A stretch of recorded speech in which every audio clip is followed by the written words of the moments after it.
What's up, guys? Fun with Knives back here once again with you to take a look at my Kershaw Cryo II. My second review of the day. I kind of took a week off, so I'm just trying to get caught up here. And this is a knife that I hesitated buying for a long time. The Cryo and the Cryo II alike. I know they're very popular from Kershaw, and ones I was just not stoked about, so I just didn't buy them. And I kind of broke down. I purchased the Cryo G10, this one, first. And that obviously led to this Cryo 2. I'll have a review of this one coming up soon enough. But this Cryo 2 is essentially a Cryo, but 20% larger. Now, per the usual, I'll give you guys some specs and let's get into it. We have a 3¼ inch blade with a 4.4 inch length closed, and then a 7¾ inch length overall. And then a weight of 5.5 ounces, which is, yes, a little heavy for this size of knife. But that is due to this all stainless steel design. A lot of steel here, solid lockup, so I would classify this as a hard use folder.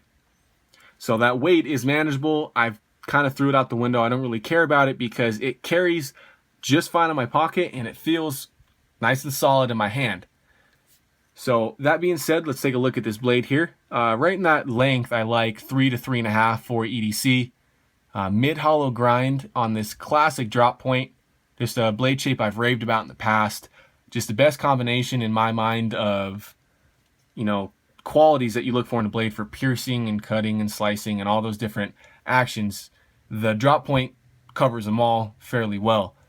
This blade steel is 8CR13 MOV, and it's fairly thin, too. So even though this is a harder use folder, in my opinion, it definitely can handle your delicate tasks with a fairly acute point. So I think you got the best of both worlds going on here with this blade. You got the model number here, and this is a Rick Hinderer design, just as the first Cryo was. So he brings a lot of cool aspects to the table, and he releases some awesome knives on his own. But the ones Kershaw's are producing are definitely more budget friendly, but still bring you his classic features. And as you can see here, Kershaw Speed Safe etched on this side. So that brings us down to deployment, which is by that flipper or ambidextrous thumb studs, and that blade just really rockets out there. These thumb studs are ramped, a little bit more grippy than just smooth ones. I do like the flipper a little bit better on this knife, but I mean, I was on a Speed Safe kick for a while, and I was just buying nothing but Speed Safe equipped knives, and I got nothing but praise for that assisted opening mechanism. It locks up every time. I love every knife that I have with it. So the lockup on this knife, I think I alluded to before, is a solid steel frame lock. Very tough. Locks up really well. As you're using it, it just feels really solid in hand. I have no fear of this knife closing on me whatsoever.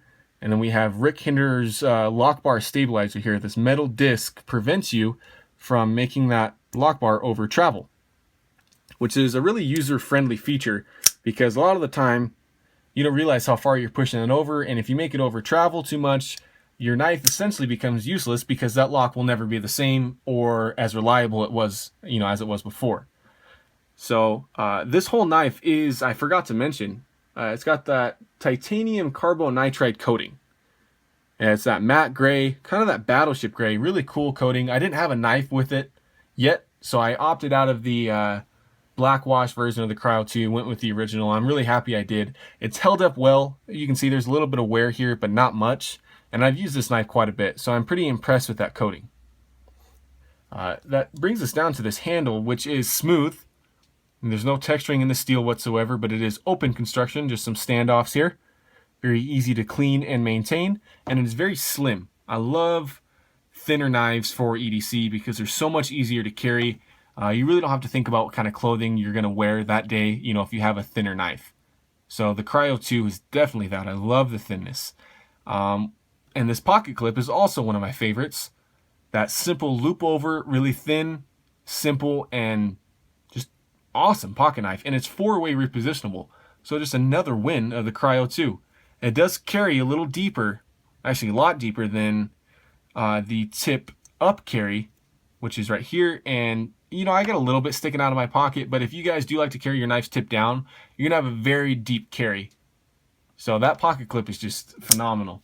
And this Cryo and the Cryo 2 are just so popular because they They just bring together a whole lot of traits people are looking for, which is, assisted opening mechanism a lot of the time, a frame lock, a flipper, a decent sized blade, and then just a 4-way repositional clip, so you don't have to, find a knife depending if you're right or left dominant or what pocket you want to carry it in.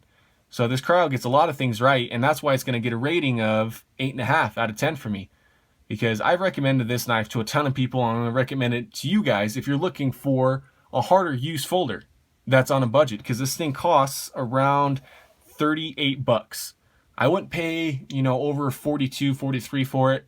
They're being sold all over the place, and it's a phenomenal deal. I wish it would be a little bit, better blade steel on it, but the 8CR13 MOV is adequate.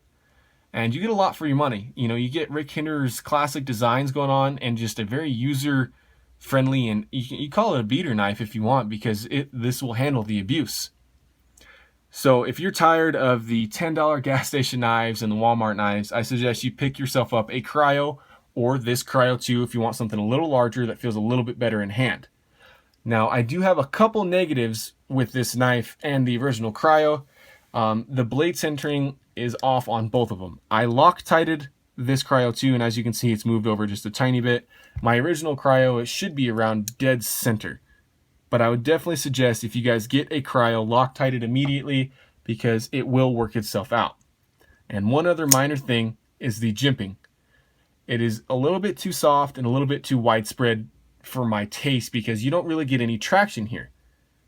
And it's the same thing here. It's almost the same exact jimping on here on the bottom, but with a sleek, thin steel knife, with this poor jimping, the grip on this thing's not phenomenal. It is a wide handle, so there's plenty to grip onto, but if your hands get wet or anything, this might not be the best knife for you. So the original Cryo has that same issue, to me anyway. There's that jimping on that one and here on the bottom.